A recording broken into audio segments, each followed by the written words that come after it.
বৈকুণ্ঠৰ পাৰিষত আমি দুয়ো জয় আৰু বিজয় যিজনাৰ চৰণ দৰ্শন লভিবৰ বাবে না নৰ যক্ষ ৰক্ষ আৰু মানৱ দানৱে কৰিব লাগে কঠোৰ সাধনা তেনেহেন দেৱতাৰ চৰণ বন্দনা আমি নিতে নিতে কৰিব পাৰিছো। কোৱা দাদা, আমাৰ সমান সৌভাগ্যৱান আছে জানো কোনোবা এই বিশ্ব ব্ৰহ্মাণ্ডত? সঁচা ভাগ্য, আমাৰ সমান ভাগ্যৱান নাই বিশ্ব তথাপিও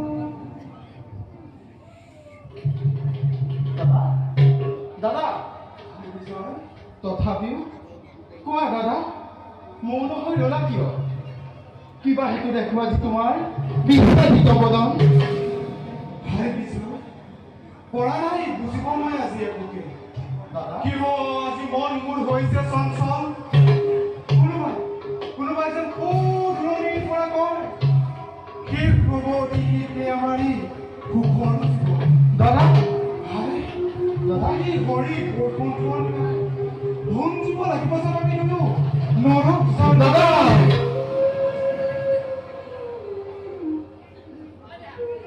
দাদা মিঠুকে নহবা চঞ্চল দেৱতাৰ আশীৰ্বাদ শিৰ পাতি লৈ লভিছো আশ্ৰয় দুয়ো পৰমাত্মা কৃপাময়ৰ চৰণ ছায়া। তেনেস্থলত দাদা অভাৱতে কিয় চিন্তামোহিত হৈ কৰিছা অমংগল কামনা?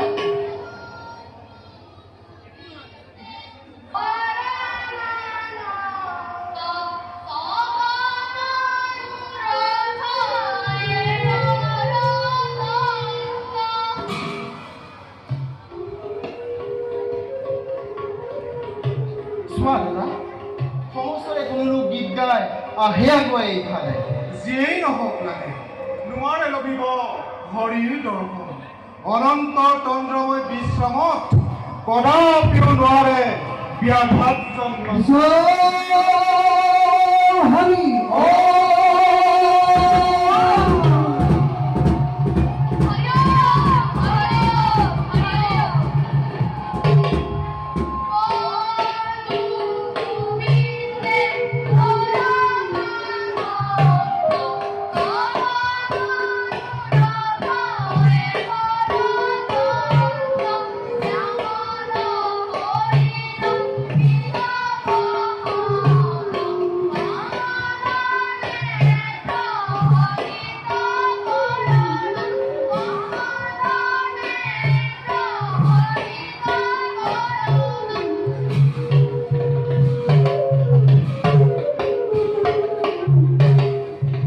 কোন তোমাৰ কিবা হেতু প্ৰৱেশিছা এই বৈকুণ্ঠপুৰী ব্ৰহ্মাৰ মানৱ পুত্ৰ আমি চাৰিজন শ্ৰীহৰিৰ গুণানু কীৰ্তন কৰি ঘূৰো আমি বিশ্ব ব্ৰহ্মাণ্ড অ দেখে চিনিব পাৰিছো গণধাৰী দুয়োজন দুৱাৰক্ষে বৈকুণ্ঠপুৰী সেয়েহে ইয়াৰ পথ যাওঁ আমি বিষ্ণুৰ আৰাধনা অনুমতি নাপালে প্ৰভুৰ এৰিব নোৱাৰো পথ ইমান সহজে তাৰোপৰি এনেহেন উলংগ দেখিলে কদাপিও যাব নোৱাৰা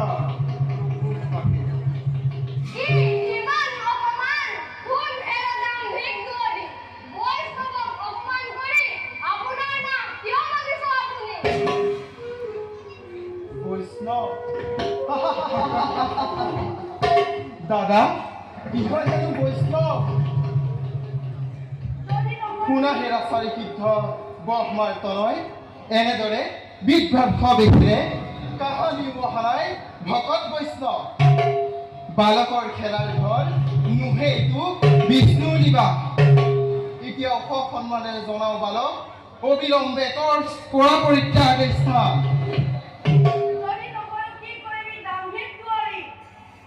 অসহ্য অসহ্য বয়সত বালক যদিও গতিকে দুৰন্তৰী বৰবৰ্তন যা অতি শীঘ্ৰে এই স্থান কৰ পৰিত্যাগ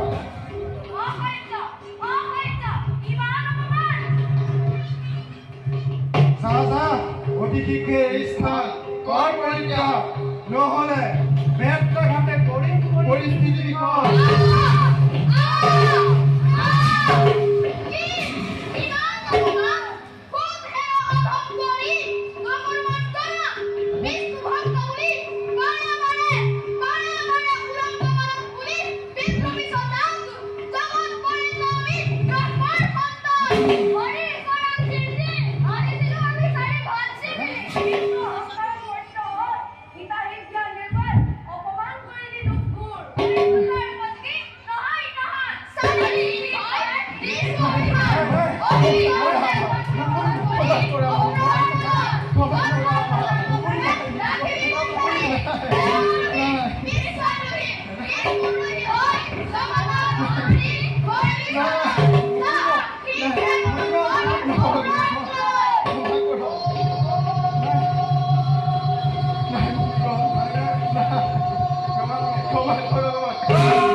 দেখা দেখা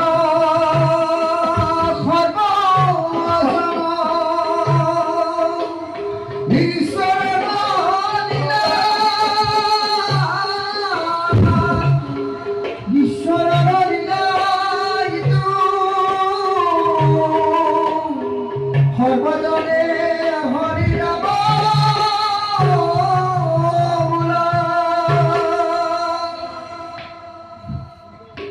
ক্ষান্ত হোৱা স্তব্ধ হোৱা মুনিগণ কৰিছো কাকুতি এনেদৰে প্ৰচণ্ড ভক্তি আমাক নকৰিবা নিধন নাজানি নুশুনি আমি অপৰাধ কৰিলো কৃষ্ণৰ ক্ষমা কৰক মুনিগণ ক্ষমা কৰক আমাক